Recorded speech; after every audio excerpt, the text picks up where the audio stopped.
What's going on, guys? It's K-Dub here with another episode of Crypto Zombie. Today is Wednesday, smack dab in the center of the week. It is hump day. But let's be real, guys. Has it not kind of felt like hump day for the past 2 months here? Like, we're just kind of stuck in the middle, right? We're at an evaluation of $305 billion. I'm happy to see that we're at least above the, $300 billion mark. Bitcoin dominance not really changing very much. It's a real mixed day. There's a lot of green, there's a lot of red. It's just a very kind of middle of the ground day. Some of the biggest gainers, again, is Ontology. Guys, Ontology's been doing very well lately. Very, very, very close runner-up is Mithril, which, they've been on the top for 2 days now, so I'm definitely interested in Mithril. I might even do a review on this coin, whatever it is. I haven't looked into it, but you know what I'm saying? It's clearly not. Well, I can't say if it's a pump and dump or not, but at this point, it's 2 days straight staying in the top, so I'll have to have a look at that. We've also seen an improvement from credits, Syscoin, Bytecoin, Bytem, Matrix AI, Cash, Loopring, Power Ledger, Salt, Elf, Zilliqa. So, guys, yeah, there's a lot of green and there's a lot of red today, so it's a little bit of a mixed day. Some coins are up, some coins are down. What are you going to do? But moving on to kind of the news that I thought was really cool, I was having a discussion last night in my live stream, and I had also been talking to the Crypto Lark about this whole thing about, these third world countries and not having access to really any type of financial stability. So what I thought was really cool was Vitalik Buterin, along with OmiseGO, they actually gave $1 million to refugees. So, it's reported that OmiseGO with Vitalik Buterin made a generous contribution of $1 million in OMG tokens, of course. And this donation is going to help the refugees living in extreme poverty.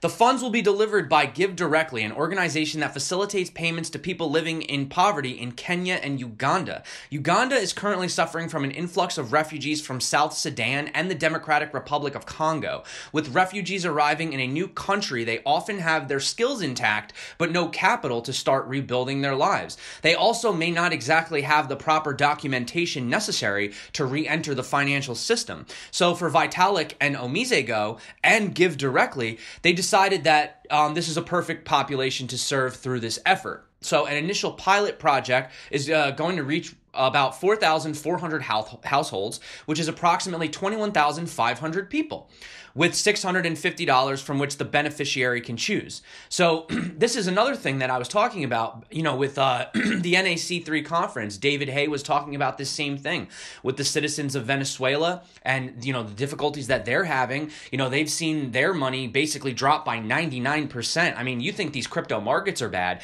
Imagine if last year for every dollar you had, you now have 1 penny. That's insane. And that's not involving crypto. That's just involving what's going on with these governments. So the company Give Directly is backed by a wide range of well-known technology names, including Google, eBay, Facebook, etc., some of the founders. And the company opened its donation to drive the public back in 2013, but since then it's been able to raise over $200 million, and now it's looking to work more closely with crypto industries, both in terms of high-profile figures such as Vitalik Buterin, crypto enthusiasts themselves, which there's a slew of those, and anyone can really take part in this Uganda campaign by donating to the charity's crypto wallet directly. So I think that's really awesome news, and these are the types of things that I like to see. I really like to see these changes being made with the blockchain. It's fun to sit here and speculate prices, but it's really also cool to see these people, the whole idea, banking the unbanked or unbanking the banked, depending on what way you want to look at it. So I thought that was really awesome. As you guys know, I love to dive into releases and AMAs and things of that nature. So I know Genesis Vision has been quite a hot topic. Unfortunately, I never got around to doing a video. I wanted to do a video on it. I just got really busy. But check this out. So this just came out. This is the alpha release report by Genesis Vision. It's kind of a long report, so I don't really have time to go into it right now. But you can see they go into explaining everything, the integration with the MetaTrader 4, MetaTrader 5. They go into explaining all things, how Genesis Vision, the alpha, what does it bring to the table?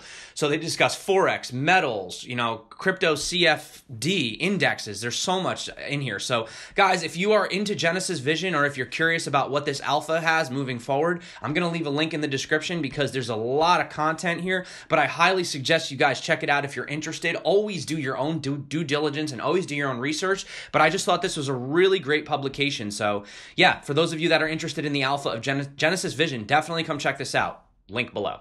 Okay. Also, guys, I know a lot of people on my channel, they ask me about Achain because, you know, I had gotten into Achain kind of at the height, unfortunately. So anything back in January was at an all-time high. So, you know, speculations, investments based on those numbers, I mean, even Neo took over a 70% hit since just January alone. So unfortunately, it kind of sucked because I was really excited for Achain and it was right at the peak and everything crashed. But it's really nice to see that people were asking about when are they going to get that Western promotion? When are they going to start, you know, moving into, you know, the United States, right? So this was actually posted by David Hay, and this is Achain at the NAC3 conference. And it's funny because the speaker actually even says we do have that language barrier. You know, I had the issue with my my interview, you know, with Eric Wang. You know, we did have that language barrier. So it was really cool. Here's like a little clip from it if you guys want to kind of look at it. So he just goes on to talk about apps. I don't think it's not. I think it's doing. I think it's pretty has about 25. It's not doing too badly. We have double the amount of dApps as Neo. We have 51 as of today. Okay? So as I said, we're the biggest blockchain platform you've never heard of. The reason for that is we have almost no information in English. Everything's in Chinese. Almost all 2 million of our members are in China. So just to give you a little idea of some of our dApps, we have 51 of them as of today. We have Kcash, which is our decentralized wallet. All right, guys. Well, I'm not going to bore you with that, but definitely check it out. It's almost a 22-minute video, but it was really nice to, you know, and obviously this has nothing to do with language or anything like that, but you know what I'm saying? Like having essentially for the West a really good English-speaking representative, it just helps to convey the information better. So I really enjoyed this presentation. So I'll definitely drop that below, guys. Also, this was really cool. So, you know, we had the G20 summit coming out and all these different countries. I gave you that infographic the other day showing you the different countries and their stances on cryptocurrencies. So this list was compiled on this website, and they were talking about the top 5 countries for crypto investors. So I just wanted to kind of highlight that real quick. So, you know, you have Belarus, where taxes for Bitcoins are 0% until 2023. So according to the government, cryptocurrencies are tax exempt until this year to help build up its special economic zone, which is HTP Belarus, which you can kind of look at as the equivalent of Silicon Valley in the United States. They've also declared smart contracts as legal documents. So that's the first one. Then you have Portugal. Personal income from cryptocurrency gains are not taxed in Portugal. Further clarified that sales of cryptocurrencies do not come under capital income or capital gains. However, if individuals carry out professional or business activity related to cryptocurrencies, that's a different matter. So as far as Portugal is concerned, if it's personal, you're good. If it's business, well, then you're liable for taxation.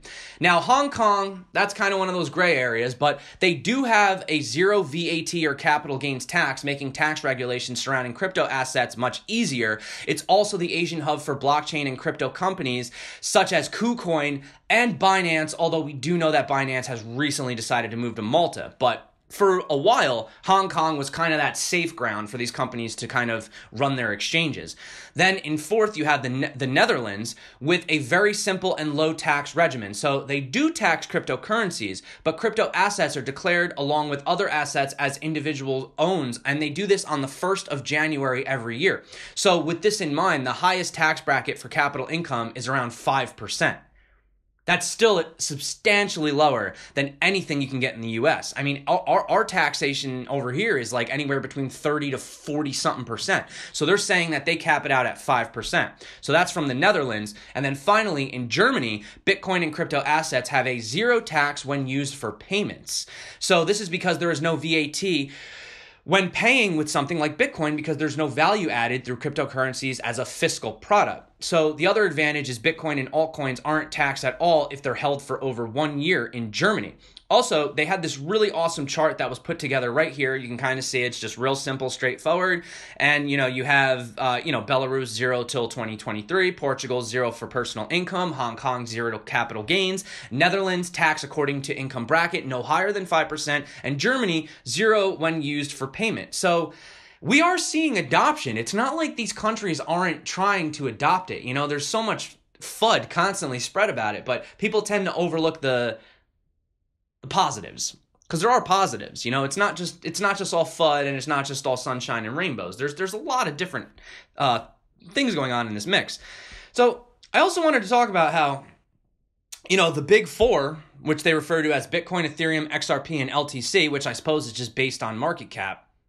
Mine is Bitcoin Cash, which is kind of weird, but they say that they could gain adoption in over 18,000 European stores. So a company called CoinGate, which is a payment currency gateway that allows various businesses to accept Bitcoin and alternate coins for payment, they were founded in 2014. So users can essentially buy cryptocurrencies from CoinGate's website using bank transfers, credit cards, and debit cards, or mobile phone credit balances, and you can also sell them on CoinGate. Not much different than some of the other exchanges, right? So notable alternative currencies available on this platform include, obviously, Bitcoin, Ethereum, Bitcoin Cash, Basic Attention Token, Bitcoin Gold, Dogecoin, EOS, Redcoin, and a slew of others. And then also, PrestaShop, on the other hand, is an open source e-commerce solution based in Paris, France, and currently used in over 250,000 stores worldwide and available in 60 different languages. So out of these, roughly 80,000 of them are going to integrate with CoinGate solutions for cryptocurrency use cases. The goal is to encourage adoption of cryptocurrencies among people other than the tech-savvy adopters of crypto. This means that once the partnership and services are up and running, the availability of cryptocurrency payment options in the stores will encourage others who were essentially reluctant of buying and using crypto to get involved in, the crypto community. This is going to involve integrating CoinGate to the back-end software in PrestaShop to provide a smooth user experience using POS, or in this case, not proof of stake, but point of sale. So, all right, guys. So they say that perhaps this will be a precursor to the acceptance of cryptocurrency as a, global currency that, regulators, they were talking about the G20 and how they were saying, well, in the G20, they weren't calling cryptocurrencies currencies, they're referring to them as assets. So they're saying that perhaps all of this news of early adoption by CoinGate and PrestaShop, combined with the statements of the G20 officials, well, it might just say that crypto is here to stay. That's what they say. I believe that as well, but, we need more adoption, obviously, moving forward. But here we go again. So there has been that connection between kind of the United States and Canada. We're kind of on the same page, but we're kind of not. So one of the things I wanted to talk about was Bitcoin being accepted at Newegg. Now, Newegg is, it's a website. They have a bunch of tech things. It's very techy.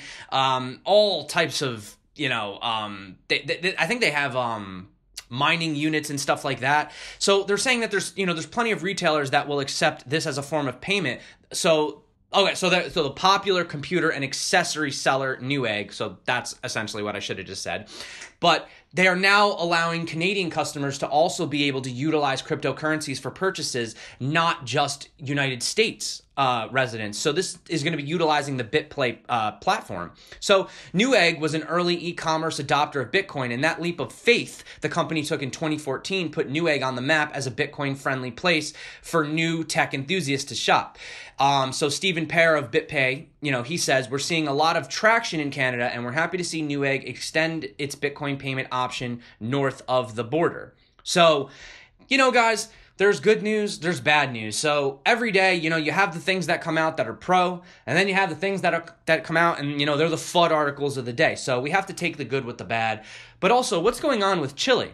So Chile cryptocurrency exchanges are calling out banks for their service refusal. So 2 cryptocurrency exchanges in Chile, they're currently in a situation, they're battling with these local banks who are refusing to provide them with services. So you have Chile's Buda, or BUDA, and you have Crypto MKT Market or Crypto MKT Exchange, they had their accounts closed, making it impossible for them to operate. The exchanges were told by the banks that no accounts for anyone in the cryptocurrency industry could be open. So the pair is hoping that Chile's Association of Banks and Financial Institute, or the ABIF, will get involved. And they've requested that they clarify its position on cryptocurrencies and provide guidance over whether or not financial institutions can legally prohibit cryptocurrency-based companies from operating or maintaining bank accounts. So in making their statement, both Buddha and Crypto MKT point out the fact that they have created platforms that are secure.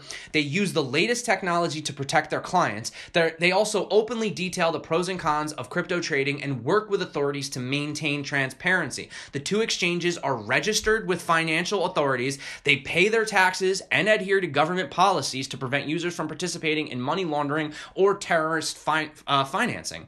However, on the bright side, there is at least some dim light of hope, because Israel's Supreme Court last month upheld an order against Bank Leumi that now forces the bank to allow cryptocurrencies to open accounts. So, talking about some of these disputes going on, we've seen Eurasia Association of Blockchain to sue social media giants for banning crypto ads. So, you guys have heard, Facebook banning crypto ads, Google banning crypto ads, Google owns YouTube. So what's next? And Twitter as well, which is strange because, Jack Dorsey being involved in, well, whatever, that's for another time. But yeah, so essentially they are trying to sue these guys. So, associations in Russia, China, and South Korea are planning to file joint lawsuits coming up in May against Google, Twitter, Facebook, and Yandex for not allowing crypto-related advertising. The organizations involved in the upcoming lawsuit against the four social media and tech giants are the Russian Association of Cryptocurrency and Blockchain, the Korean Venture Business Associations, and LCBT, which is a Chinese Association of Crypto Investors. They went on to say that we believe that this is a use of the monopoly position of these four companies, which have entered into a cartel agreement with each other in order to manipulate the market. The ban from these four organizations has led to a significant drop in the market in recent months. I don't know, guys. That's speculation. I mean, do you really think that Facebook banning crypto ads is the reason why we've seen crypto dropping?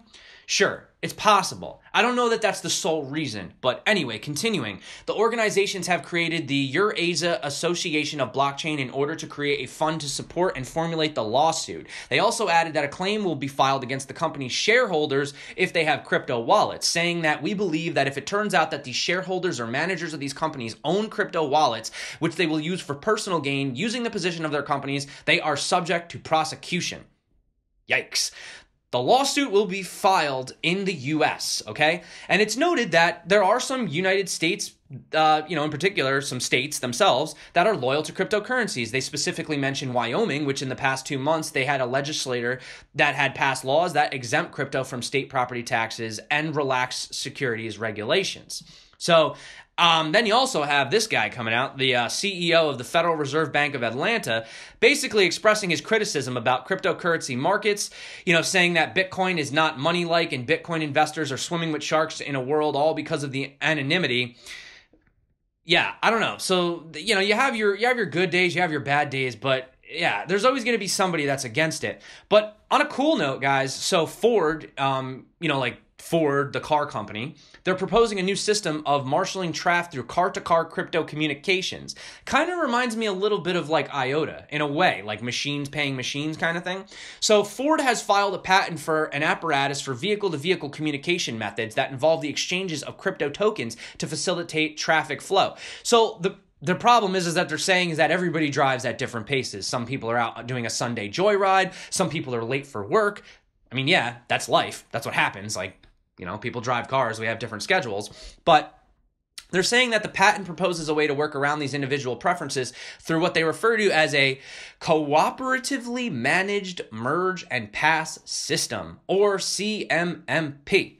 The application discusses the possibility for cars with communication models and a cooperative adaptive cruise control, or CACC, to communicate with other cars through the exchange of the CMMP tokens, switching their priority from the individuals to the group flow rate through the traffic cataract. That's interesting. So cars with this communication system could trade the CMMP tokens in individual transactions that could, for example, have one car occupy a slower lane or traffic, or another car to merge into their own lane and pass as needed. And yeah, so another example is that if drivers are running late to an appointment, you could request to enter to pass vehicles for the next 10 minutes in exchange for a certain number of tokens.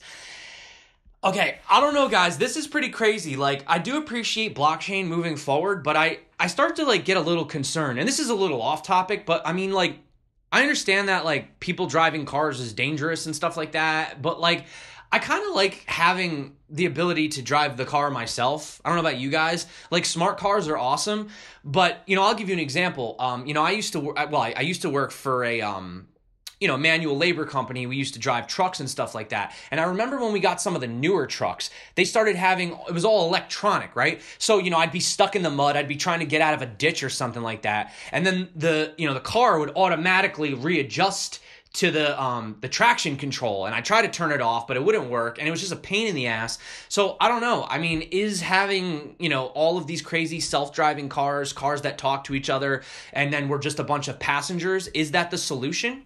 It could be. Could be. I don't know. I mean, it's just, you better hope the damn thing works. Because if it doesn't work, there's going to be a lot of angry drivers and a lot of accidents. So, yeah, it sounds ambitious, but we just have to be very careful with things like that. So also, Australia is seeking for a new tax treatment for cryptocurrencies. So Australia's official taxation department has opened a public consultation to hear feedback about its tax guidelines on cryptocurrency. The purpose of this consultation is to seek feedback on practical compliance issues arising from complying with taxation obligations and regulation of cryptocurrency transactions. So the update, it kind of pivots previously from describing what was going on. So instead of being an intangible property, they're now deeming it as an asset for capital gains purposes. So more specifically, investors who see capital gains after exchanging one cryptocurrency to another will now be subject to tax liabilities. The taxation authority insisted on record keeping of every single transaction involved in a crypto-to-crypto exchange. Yeah, I don't know, man. I don't know about this every single transaction thing. I mean, who's keeping track of that? But anyway, they include the date of the crypto transaction, value of the cryptocurrency in Australian dollars at the time of the transaction, the purpose of the transaction, and the recipient's detail, even if it is merely their cryptocurrency address. The public consultation, which runs around April, comes from the Australian government to put an end to the double taxation of transactions involving cryptocurrency in October. Meanwhile, the ATO is reported to deploy a 100-point identification check system that will enable the authority to tap into data matching techniques to investigate tax filings by cryptocurrency investors. What's actually kind of funny is when you think about these people doing this and getting so involved in the day-to-day trading of every single cryptocurrency from one to another, and keeping track of this and that and this and that, it kind of makes you wonder why you don't just get paid in cash and just go pay another guy in cash, because at least that's private. I mean, how much more infringing are we going to get? I mean, me personally, listen, I don't know a lot about taxes, but what I do think is that if you buy into fiat and you cash out to fiat, that's what you should be taxed on. Being taxed on every single individual transfer and trade is just absolutely absurd to me. I mean, even in the United States, you only have basically Coinbase as a means of entrance. So you have 4 cryptocurrencies that you can enter with. There's over 1,500 cryptos. So every time I purchase, Bitcoin to then transfer that to buy some Neo or to buy some, Icon or Ontology, that's all got to be reported? I mean, that to me is just crazy, but what do I know? I'm just a guy who makes YouTube videos. So anyway, guys, I wanted to end this on a really ridiculously funny note. So Disclose TV says that Bitcoin is a Trojan horse attack virus from aliens. Ooh, I wish I had the X-Files theme right now. People all over the world are scared that their computer might be taken over by hackers. World famous geniuses like Stephen Hawking, Elon Musk, Bill Gates are warning humanity for the dangers of artificial intelligence. But more and more people are willing to surrender to the hype of Bitcoin and willingly install mining software that helps them to mine Bitcoin. The trust is that nobody knows where Bitcoin came from and what is the end goal. People are blinded by the potential financial gain and aren't investigating the truth behind the Bitcoin protocol. So I just thought this was a super funny article. Bitcoin is a Trojan horse attack virus from aliens. I've heard this before. I've heard AI created Bitcoin to enslave humanity. It is Skynet 2.0 or whatever it is. I don't know, guys. So really hilarious to me. What do you guys think? Do you guys think Bitcoin was sent here by aliens to enslave the human race? I mean, what do you guys think? This is crazy, crazy news. You don't know. I mean, we don't know who Satoshi is, right? So I just thought that was really funny, guys. So that is my news for today. Thank you for coming back to my channel. I really appreciate it. You guys are awesome. Even in these crazy, crazy markets, it's really nice to see you guys showing up, smashing the like button, saying what up, leaving me comments. You guys are the reason I get up and I do this every single day. So once again, thank you so much. Shout out to all you guys. My name is K-Dub. This is Crypto Zombie. Until next time, stay crypto and peace out.